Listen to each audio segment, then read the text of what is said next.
Hello student, देखो बेटा यहाँ पे नंबर ऑफ़ ट्रांजिटिव रिलेशंस अगर आपको निकालना है, ठीक है, नंबर ऑफ़ ट्रांजिटिव रिलेशन निकालना है तो उसके लिए कोई फार्मूला डायरेक्ट नहीं है, ठीक है, नो जनरल फार्मूला।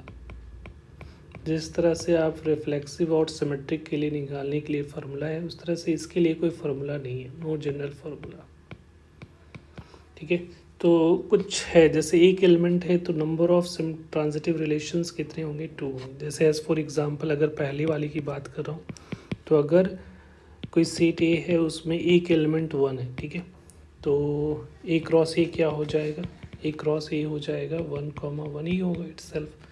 तो इसका सबसेट कितने बनेंगे, तो इसका जो रिलेशन जो होता है, relation is the subset of A cross ए होता है।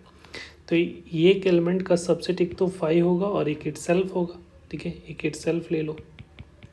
तो ये जो होगा ये दोनों ट्रांजिटिव होंगे। क्यों ट्रांजिटिव होंगे, क्योंकि इसमें कोई इनिशियल कंडीशन, ट्रांजिटिविटी तब चेक करते हैं ना जब इनिशियल 2 एलिमेंट होगा तो दोनों का 2 एलिमेंट के बीच में ही होगा, तभी तो तीसरा एलिमेंट चेक करते हैं ट्रांजिटिव में।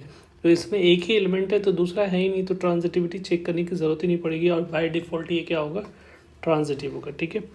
अब अगर सपोज़ इसमें जो है एक सेट है उसमें 2 एलिमेंट है, जैसे 1 और 2 ले लिया, तो ए क्रॉस ए क्या हो जाएगा, ए क्रॉस ए हो जाएगा 1,1 हो जाएगा, 2,2 हो जाएगा, 1,1 2,2 के अलावा 1,2 और 2,1, ठीक है, ये होगा। और इसमें नंबर ऑफ रिलेशन जो होंगे, नंबर ऑफ रिलेशन कितने हो जाएंगे, नंबर ऑफ रिलेशन जो होगा इस केस में 2⁴ हो जाएगा, क्योंकि 4 एलिमेंट है तो टोटल सबसेट जो बनेंगे 2⁴ that is equal to 16 relation बनेंगे। तो 16 तो लिख कर चेक नहीं कर सकते हो, तो हम लोग ये चेक कर लेते हैं कि कौन कौन सा ट्रांजिटिव नहीं हो सकते। जैसे अगर मान लिया सपोज हमने लिया एज फॉर एग्ज़ाम्पल, जैसे हम लोगों ने ले लिया 1 2 और 2 1, ठीक है, एक रिलेशन है बट इसमें जो है 2 2 है तो 1 1 होना चाहिए बट नहीं है, तो ये ट्रांजिटिव नहीं है। तो एक रिलेशन ये हो गया। दूसरा रिलेशन हम लोग को चेक करना है, टोटल 13 है तो 3 ही चेक करना पड़ेगा, तो 3 हम लोग चेक कर लेते हैं।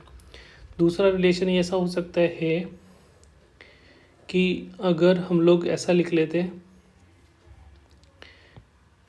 ये हो गया 1,2 2,1 एंड 1,1, ठीक है।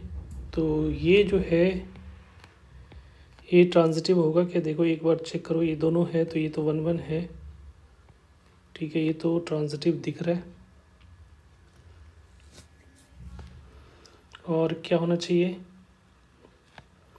अगर 2 1 इसका चेक करो 1,2 तो ये तो है, बट अगर हम चेक कर रहे हैं 2,1 एंड 1,1, ठीक है, तो इसका जो पहले तो 2,1 ये तो है। अब यहाँ से देखो 1,2 है, सॉरी ये देख लेते हैं 2,1, इसको चेक करते हैं, इसका एक 2,1 है और ये 1,2 भी है, तो 2,2 होना चाहिए बट सिर्फ 1,1 ही है, इसलिए ट्रांजिटिव नहीं होगा। तो ये के हो गया। तीसरा जो रिलेशन ये हो सकता है 1,2 2,1 और 2 2 हो गया। तो इस तरह से इसमें अगर देखोगे तो 1,2 है एंड 2,1 है, बट 1,1 होना चाहिए ट्रांजिटिव होने के लिए बट नहीं है, तो इसलिए ये भी ट्रांजिटिव नहीं है। तो टोटल 16 में से 3 माइनस कर लिया, तो नंबर ऑफ़ ट्रांजिटिव रिलेशन कितने हो जाएंगे, नंबर ऑफ़ ट्रांजिटिव रिलेशन जो होगा वो टोटल जो है 16 - 3 दैट इज इक्वल टू 13। और ये सेकंड के लिए टोटल अगर 2 एलिमेंट है तो नंबर ऑफ़ ट्रांजिटिव रिलेशन कितने हो जाएंगे, 13। उस तरह से 3 और 4 को इतने बड़े अमाउंट है कि हम लोग चेक नहीं कर सकते, तो बस याद कर लो, इससे आगे पूछा भी नहीं जाएगा। तो 1 और 2 को आपको ध्यान रखना है, 3 और 4 तो यस याद हो जाए तो ठीक है, नहीं तो आप छोड़ सकते हो, कोई एक फार्मूला नहीं है तो आगे का उसको कैलकुलेट नहीं कर सकते, ठीक है बेटा। आई होप क्लियर हो गया होगा। Thank you.